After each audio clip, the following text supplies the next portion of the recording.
Um momento de devoção com Deus para encorajar, inspirar e bendicionar.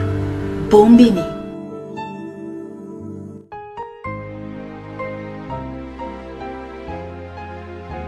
Bom dia. A nossa meditação está titular Nossa fruta la vou reconhecer. E está sacada fora do book de Lucas 6:44.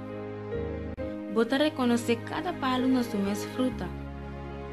Não por pegue figo fora de mata de sumpinha, nem coisa que drive fora de caduche. A palavra conhecer é uma palavra impressionante, qual na grego significa ginosco, que significa mais que simplesmente conhecer a aparência de uma pessoa, sino também conhecer seus sentimentos. É o que não cuou não nota mira. Cada palo tem um identificador de sua fruta. Diz imaginar que você não conhece nenhum palo de fruta, que nunca vou mirar nenhum palo de drive, nem de bacoba, pero vou conhecer a fruta sim. Como lo vou por vai distinguir quatro qua?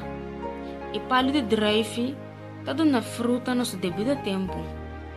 E o palo de bacoba mesma coisa. É um cubista, que é um verdadeiro cristiano, sua fruta não lo demonstra essa aqui. Sobre a fruta de espírito, tá uno que nota falha. Esta é um que está convencendo de turcos. Tá pensando que vou meditar e ver versículo aqui ave. E tem paciência. Saco tudo o que está balde em vida, te exigir perseverança.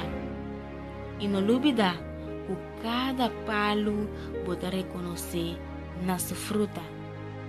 Um dia bendicionado para você.